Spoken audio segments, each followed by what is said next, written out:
నేను ఒక 4-5 ఎలక్షన్లు చూసిన నేను. ఇంత కన్‌ఫ్యూజన్ ఎప్పుడు లేదు. బీజేపీ అని, కాంగ్రెస్ అని, బీఆర్ఎస్ అని. ఈ కన్‌ఫ్యూజన్ అసలు ఎందుకుంది ఫస్ట్? ఎవరికెన్ని సీట్లు అనే విషయంలో ఎందుకు చెప్పలేకపోతున్నావు డైరెక్ట్‌గా ఇంత అని? ఓ అంచనా. రేవంత్ రెడ్డి ఇంటర్వ్యూ ఎట్లా పోయింది బుచ్చనా? మామూలు కాదు, రికార్డు.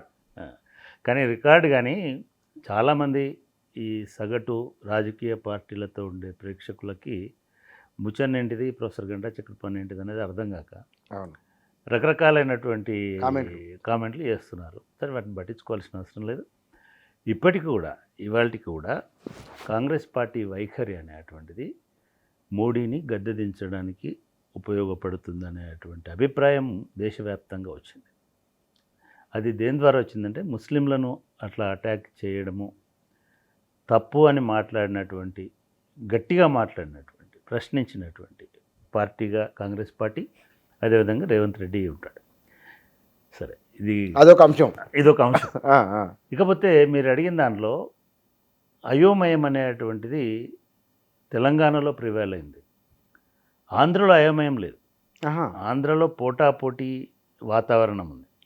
స్తబ్దత అనేటువంటిది, నిర్లిప్తత అనేటువంటిది, పోతే పోయింది లేదు, మన ఎలక్షన్ కాదేమో అనేటువంటిది తెలంగాణలో కనబడుతుంది. కానీ ఓటింగ్ ప్యాటర్న్లో కానీ, ఓటింగ్ పర్సంటేజ్లో కానీ మీరు గత చరిత్ర చూసుకున్నట్టయితే తెలంగాణ పార్లమెంటు వరకు సంబంధించినంత వరకు ఇదే ప్యాటర్న్లో ఇప్పుడు వచ్చినటువంటి ఓటింగ్ పద్ధతిలోనే ఓటింగ్ జరిగింది. మీరు లాస్ట్ 2 ఎలక్షన్లు తీసుకున్న తెలంగాణ మూమెంట్ సందర్భంగా జరిగినటువంటి 1-2 సందర్భాలలో పోటాపోటీగా ఓటింగ్ జరిగింది.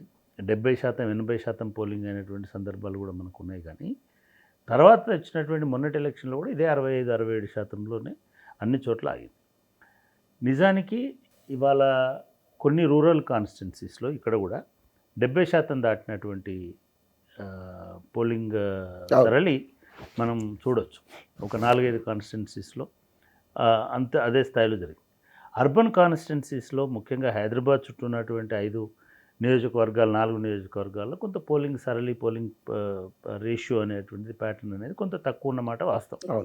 అయితే దీనికి కేవలము మీరు ఆశ్చర్యపోతారు. నిజానికి ఇప్పుడు కూడా మంచి చేసిన రోడ్లు.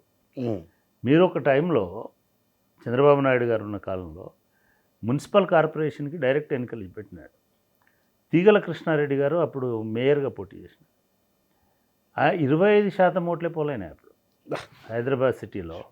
ఎంటైర్ సిటీ, ఒక ఓల్డ్ సిటీ కాదు, మళ్ళీ గుర్తుపెట్టాలి, జిహెచ్ఎంసీ మొత్తంలో 25% ఓట్లు పోలైనాయి. దగ్గర 20 సంవత్సరాల కింద ఇప్పుడు 2000 మధ్య జరిగినటువంటి ఎన్నికలలో. ఇవాళ 50%, 48% గురించి అయినాం, సంతోషం. అయితే మిగతా చోట్ల ఎందుకు పోలవలేదు అంటే, మీరే చెప్తున్నారు దగ్గర 30 లక్షల మంది ఓటర్లు ఆంధ్రాకు వెళ్ళిపోయినారు. మీరు కూకట్పల్లి నియోజకవర్గంలో సపోజ్ శేర్లింగంపల్లిలో, కూకట్పల్లిలో, లేదా మన లింగంపల్లిలో, ఇటువంటి ఏరియాలలో, లేదు జూబ్లీ హిల్స్లో సహజంగానే తక్కువ జరగడానికి అవకాశం ఉంటుంది, ఆస్కారం ఉంటుంది. అది జరగదు. ఇకపోతే ఓల్డ్ సిటీ ప్రాంతంలో కూడా తక్కువ జరిగింది. ఓల్డ్ సిటీలో మొదటి నుంచి తక్కువ నుంచి అట్లే ఉంటుంది. అంటే ఓల్డ్ సిటీలో అంచనాకు మించి బోగస్ ఓట్లు ఉన్నాయనేటువంటిది ఒకటి. చాలామంది వేరే ప్రాంతాల్లో నివసించడం కూడా ఒకటి. అది వేరే దేశం ఉండొచ్చు, వేరే ప్రాంతం ఉండొచ్చు, అదొక ప్రధానమైనటువంటి అంశం అవుతుంది. మూడవది, ఎందుకు లేనిపోని ఘర్షణ అని పోకుండా ఉండేటువంటి వాతావరణం కూడా ఓల్డ్ సిటీలో కనబడుతుంది.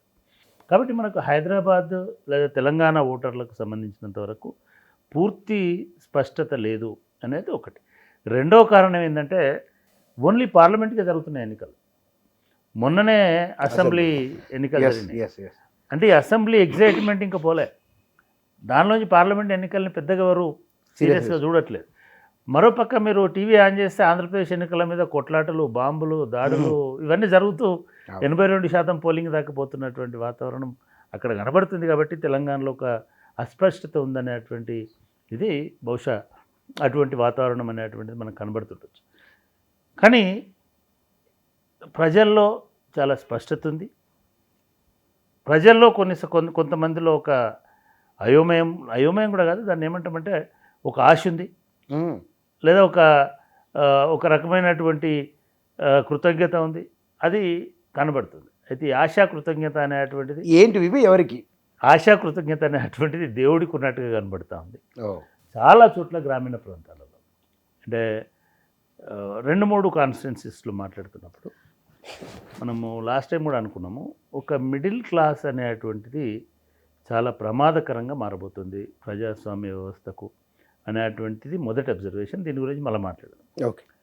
రెండవది, ఒక భక్తి అంటమా, లేదా ఒక ఆరాధన అంటమా, లేదా ఒక ఆశ అంటమా, లేదా ఏదో ఒక అది మూఢత్వమా మంచిదన్నా అని మనం కామెంట్ చేయలేం. కానీ ఒక రకమైనటువంటి భక్తిభావం అనేటువంటిది తెలంగాణలో, ముఖ్యంగా ఉత్తర తెలంగాణలో చాలా లోతుగా వ్యాపించుకుంటూ వచ్చింది. అది కూడా ఈ ఎన్నికల్లో రిఫ్లెక్ట్ అయింది అనేటువంటిది గ్రౌండ్ రియాలిటీస్ని బట్టి, అక్కడి నుంచి వస్తున్నటువంటి రిపోర్ట్స్ని బట్టి చూస్తే మనకు అర్థమవుతుంది. ఇకపోతే మూడవది, మొన్నటి ఎన్నికల ఫలితాలకు సంబంధించిన ఆశ నిరాశ, లేదా ఆ ఎన్నికలకు సంబంధించిన ఫలితాల తర్వాత ఉన్నటువంటి పరిస్థితులు, ఇవి కూడా ప్రభావితం చేసిన ఈ 3 అంశాలు మీకు తెలంగాణ ప్రాంతంలో చాలా స్పష్టంగా కనబడుతున్నాయి ఈ ఎన్నికలకు సంబంధించి.